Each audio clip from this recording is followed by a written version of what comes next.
Hi there, this is Luisa Heinzel. Welcome to my channel Junk Journal Art and welcome to another video for the Fast Flow Stitching collaboration.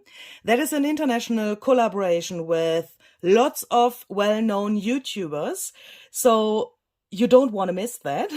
This is my second video for this collaboration.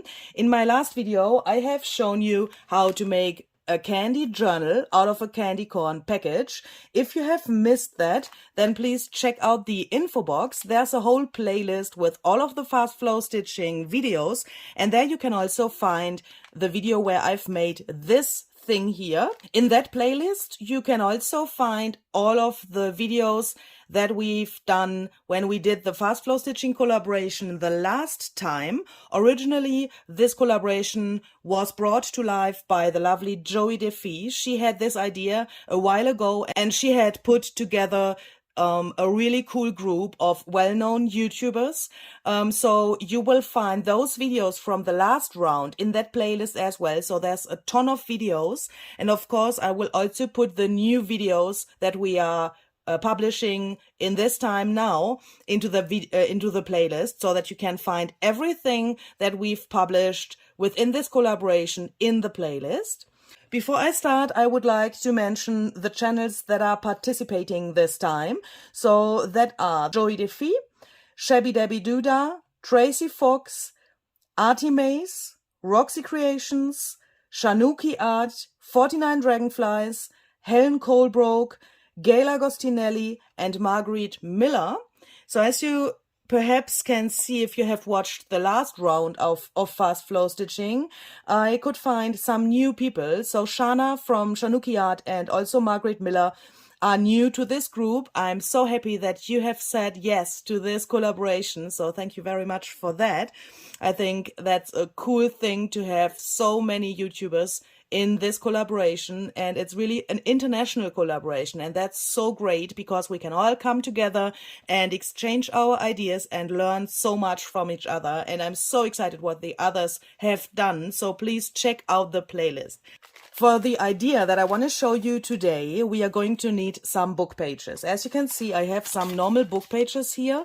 These are relatively thin, and I have coffee dyed them and then just dried them, and then I have them here as they are. I think the most of you have such things in your stash.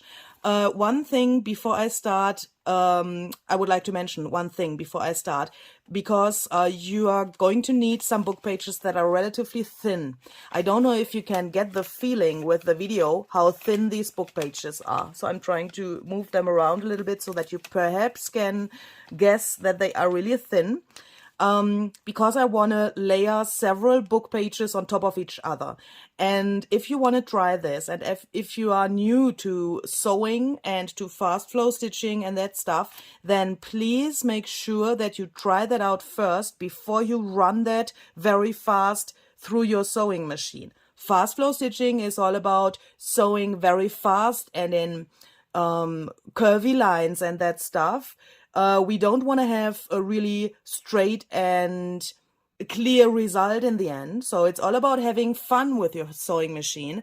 And that means you could think, okay, I can grab some book pages and just run them through with a very high speed through your sewing machine. But please try that out first so that you don't hurt yourself or that you don't break your sewing machine. So I'm going to take 3 or 4 book pages of these thinner book pages. I think I will go with 3 today. I think that's enough. But of course you can also use more or less. The more you use, the more interesting your result gets, I would say. But if you don't want to have too much bulk in your journal, then better use less book pages than too much. The plan is to make some messy circle embellishments for our junk journals. So I am just putting my 3 book pages on top of each other. And then I'm just putting that here to my sewing machine. And then I'm just starting, and I will do that slow first so that you get the idea, and then I will do it fast. So I want to sew a circle now. So I'm starting here. And as you can see, I don't need my second hand. Yeah, that's also something that I can recommend, to put your second hand just to the table. take one hand and just move the paper.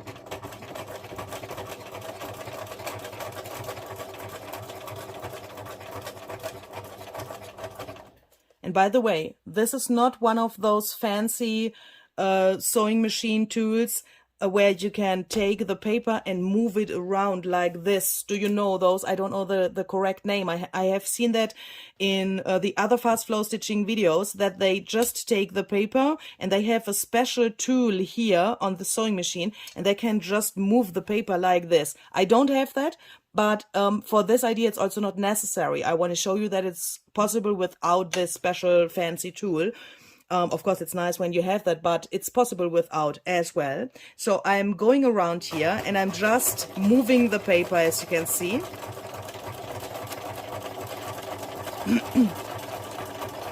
And now I have a circle. If you've never done that before, then I can recommend to start as slow as I have done it here a second ago, to get your papers connected to each other. So now with this circle, all of the 3 book pages are connected to each other, of course, and then you can go faster. Do you know what I mean? So that's, I think, a good trick. So now I'm going to sew more circular shapes here around this whole thing. But I'm trying to get this a little bit messy. I don't want to sew over the same line here, but I want to have some really interesting texture and really interesting pattern around here. So now I will do that very fast, and I'm just placing my hand here to the table and I'm moving the paper only here with my left hand.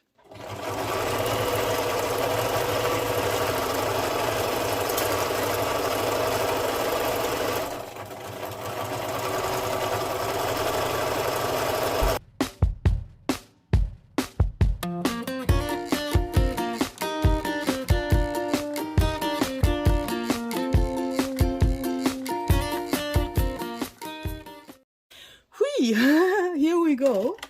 So this is what it looks like now.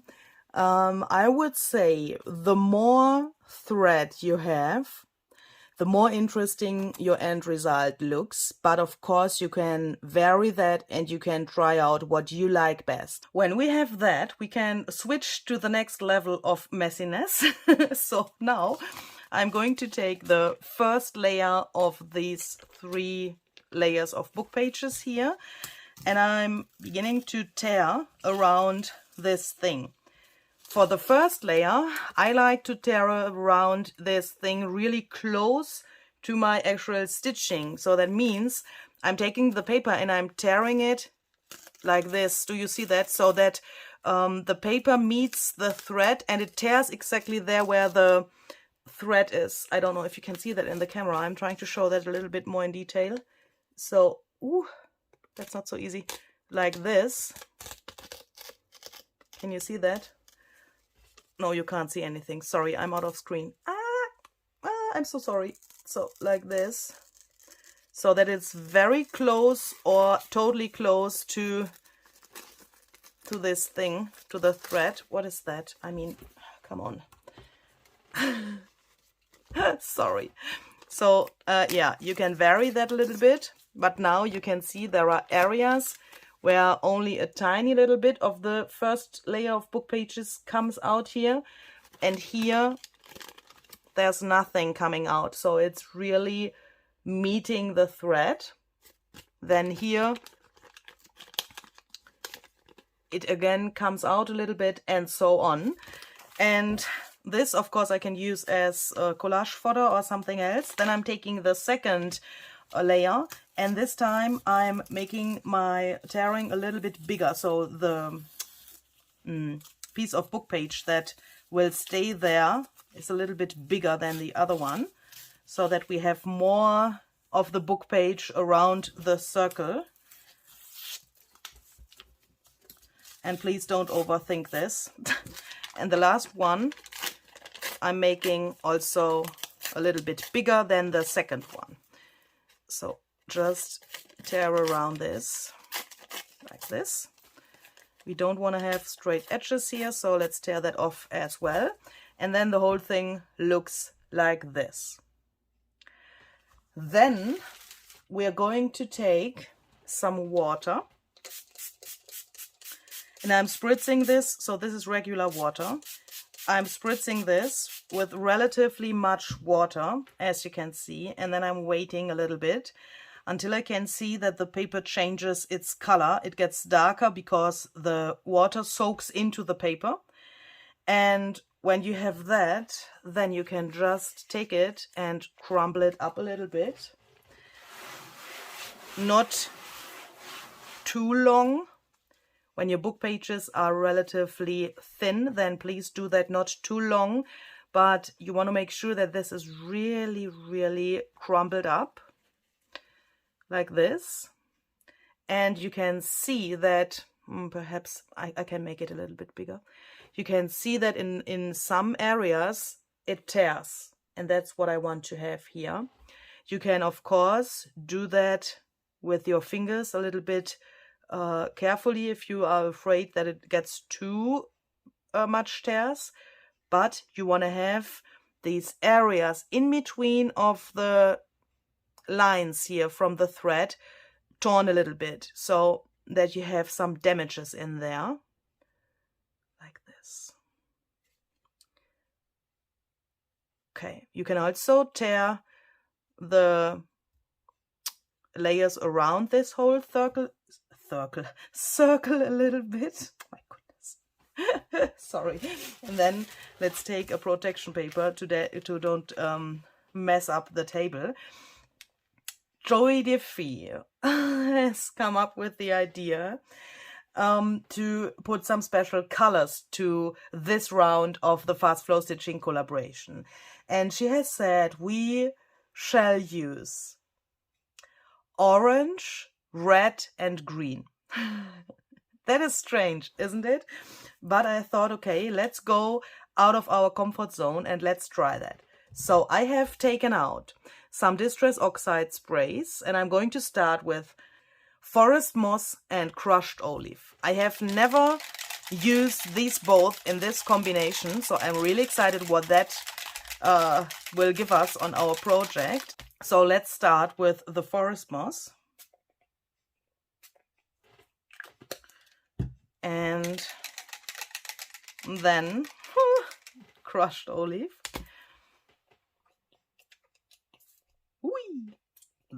Ooh, what a great color. This is relatively new in my stash, so I have not used that so often. But this is obviously a really great color. And now I'm spritzing some more water, but only a few drops, like this. And then I'm going to dry that with my heat gun. And while I'm drying that, I'm trying to get these edges really crumbled. When this is a little bit dry, then I'm starting to fold that up a little bit and crumble it with my fingers so that I get a really grungy and messy look around the circle.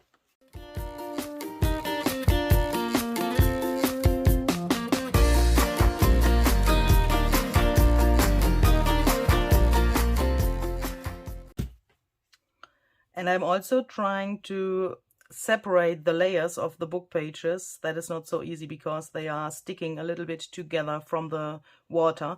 But as you can see, with a little bit of patience, you can get there. So that I can use the layers that I have made here before for more interest.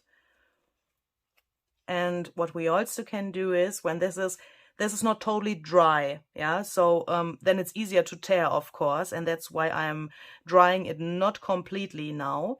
You can, of course, tear a hole here into the middle and just let this come out a little bit, separate the layers, crumble them up a little bit,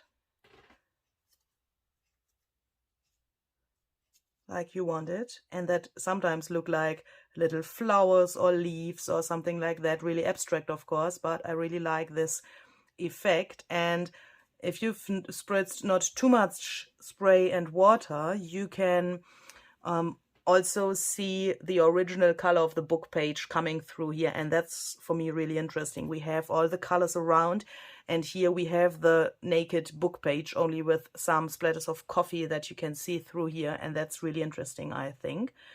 And I'm also doing that here on the top, like this. Be careful when you tear that, because this is of course really fragile now because of the water. But as you can see, it works really well.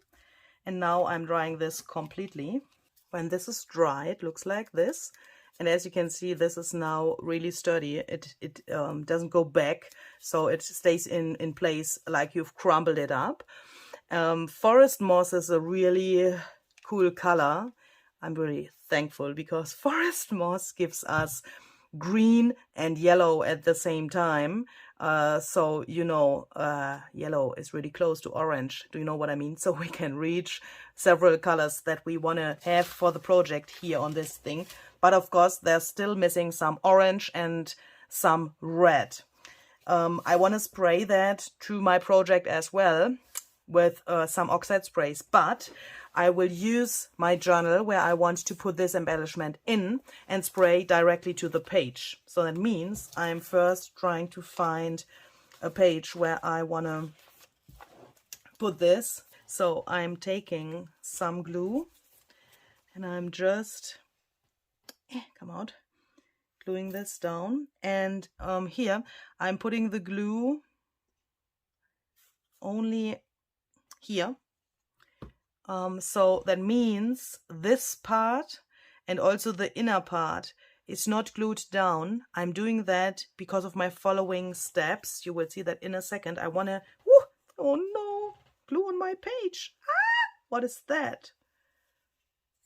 Oh, what the heck? I'm so sorry. Just get rid of this mess.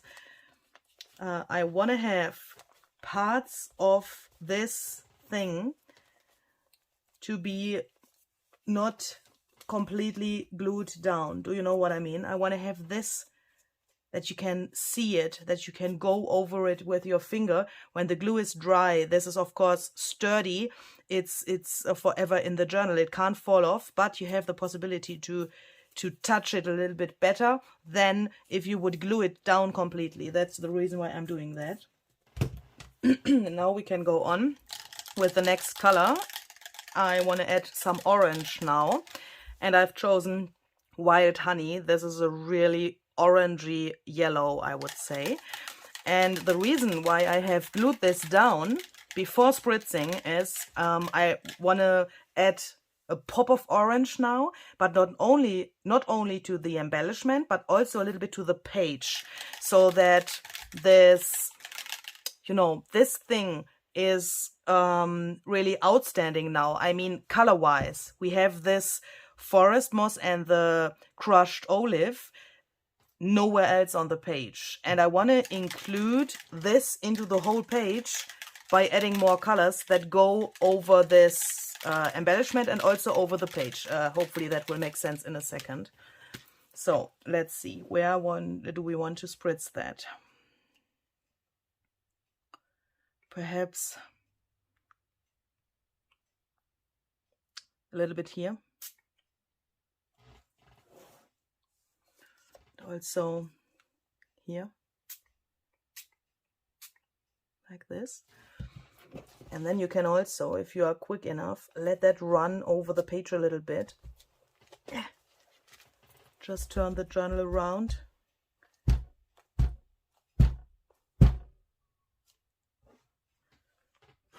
And now you can see it's on the embellishment itself, but it's also on the page a little bit. And that for me makes this whole thing a little bit more connected. Like this. And perhaps a third orange thing here. Like this. And now I will not add water, but I will dry that with my heat gun as it is to have the orange really intensive. Okay, so when we have that, I think we can take the crushed olive again and just splatter a little bit around with the nozzle here of the sprayer.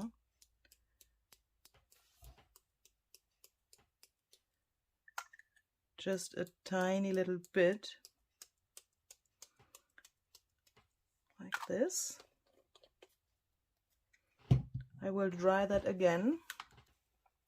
And now we need red. I have barn door distress oxide spray here, and I'm really wondering if that is a good idea. Here's no other red on this page. I mean, this now looks like it belongs there. Here on the coffee dyed paper there are some similar colors like here, but with the red I really don't know. But fast flow stitching is, don't think, not overthink it, just do it, have fun. So let's do it. Oh my goodness. Where does this make sense now? I mean, let's try it here. I just said don't overthink it and just do it, so I can't think where it makes sense. Gosh.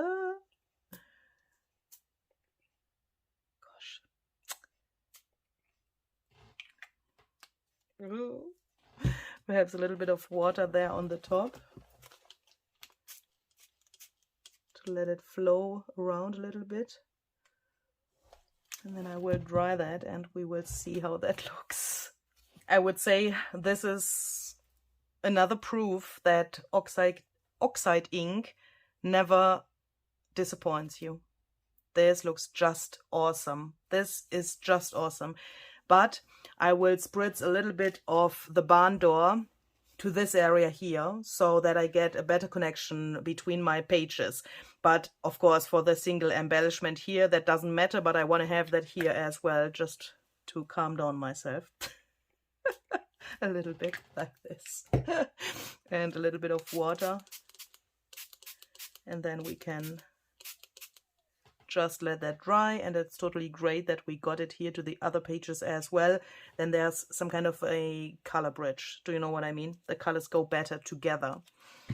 And now, of course, we can decide for a focal point that we want to put here to our messy embellishment. And I just want to give you some inspiration how you can now decorate this. Of course, you can put here whatever you want and whatever fits the theme of your journal. But I think a very great thing would be to put some mushrooms here. For example, like this. Oh my gosh. Look at that. This is so autumn. That is just great. That looks really cool. Let's take a bigger one. Perhaps this one is a little bit too big. Yeah, that would be a little bit too much for me, because then the actual embellishment gets covered up really much. But I guess we have smaller mushrooms here as well. What about this one? That also looks really cool. Especially with the red. We get the red from the barn door in a similar way here, so it's not exactly the same red, but you know, with oxide inks you get several shades of the same color. That would be also a really nice option. Also here, I really like it. Or another possibility, next to mushrooms, of course, or any other flower or whatever you have. And another option, of course, would be to take a butterfly. This is perhaps a little bit too red to me. That is too blue and too big. Let's go with more neutral colors, perhaps. Yeah, that, for example, looks really cool. Mushroom and butterfly, also a really great idea. Perhaps not here, but you get it. Like this. Or even like this. That looks really cool. So what I'm trying to say is you can now embellish that, of course, like you want it. I mean, I'm talking about embellishing your embellishment. That's crazy, isn't it? But there are so many possibilities. I mean, I could take out nearly every of my butterflies and put them here, and that would look totally great. It looks a little bit like they are coming out of this circle. You could also, of course, take some smaller ones and put them somewhere here like this, for example. Or what I also always really like is to take 3 butterflies in different sizes. Let's see.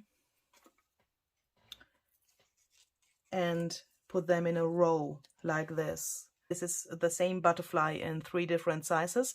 That looks really nice. Also when the biggest butterfly is in the middle, the smallest one is on the top, and the middle-sized one is on the bottom, then it looks really interesting in my eyes. That is cool. That comes out from this circle a little bit. And for me, this looks really, really interesting. You could sew over the bodies of the butterflies additionally, or you could sew them all together. Do you know what I mean? That the thread is hanging here in the middle, a little bit here on the bottom. That would also look really nice. In this case, it takes away the attention of the fast flow stitching, I would say. So this is a little bit too big for my personal preference, but what I'm trying here is to give you some possibilities what you can do with such an messy embellishment. Another opportunity, of course, would be to take a paper doll. I have here those mini paper dolls by Tim Holtz.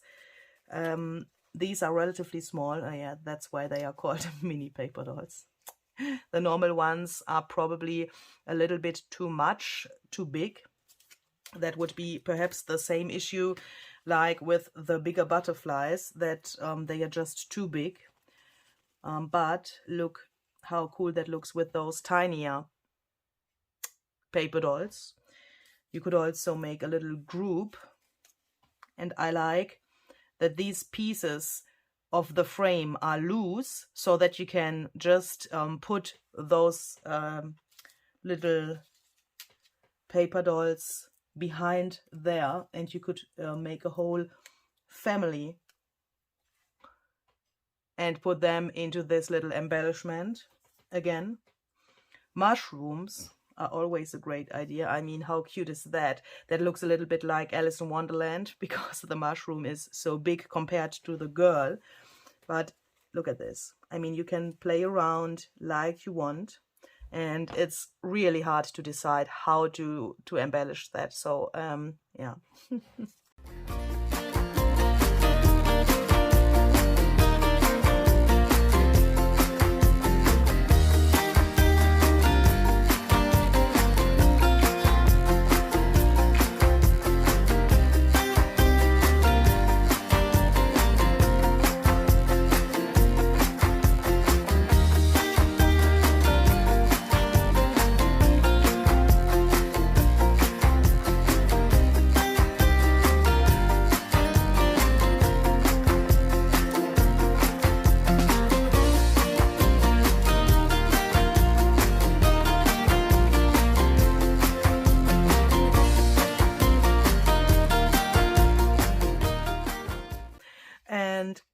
Now I want to use some Distress Oxide ink, but from my ink pad. This is ground espresso, and I'm just going around here only with really light pressure, and I'm nearly, I don't know the English word, but I'm trying to hammer that in a little bit to don't move this thing too much.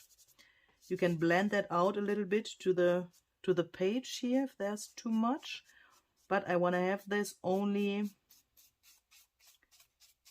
on the edges of my embellishment. And of course you can do that before you glue the embellishment to the page. That would be a possibility. But this way, of course, you get a totally different look of this whole thing.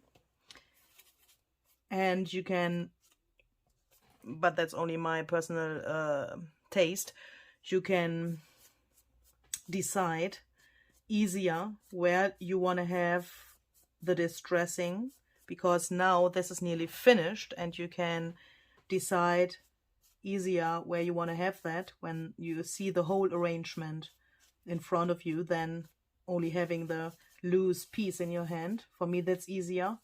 And now, shall we add some splatters here? We have a lot of white here, so why not putting some white here as well?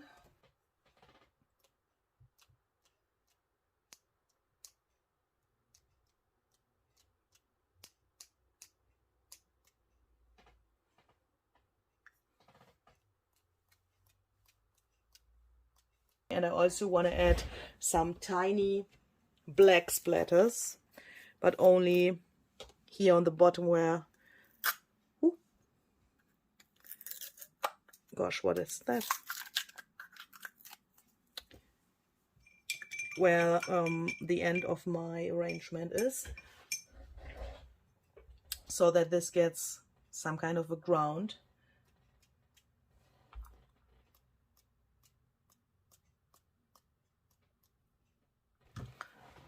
So this is what it looks after it's completely dry.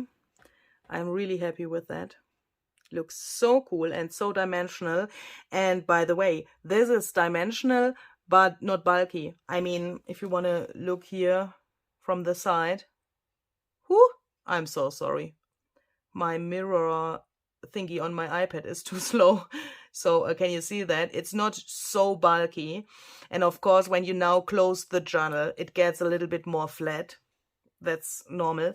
But for me, this is something that is dimensional, not bulky. It's interesting. It's perhaps something a little bit different. And this is so easy to make. I mean, this is so fast. And of course, you can also do that in several steps, like a mass making project. Do you know what I mean? I mean, just go to your sewing machine and make tons of this, and then tear them all up, ink them all, and then you will have some of these prepared that you can put into your stash and then later on just glue to your pages, and then you will have them ready to go, and you don't have to start with sewing every time new. So yeah, I hope you liked this idea. I wish you very much fun. See you the next time. Bye bye.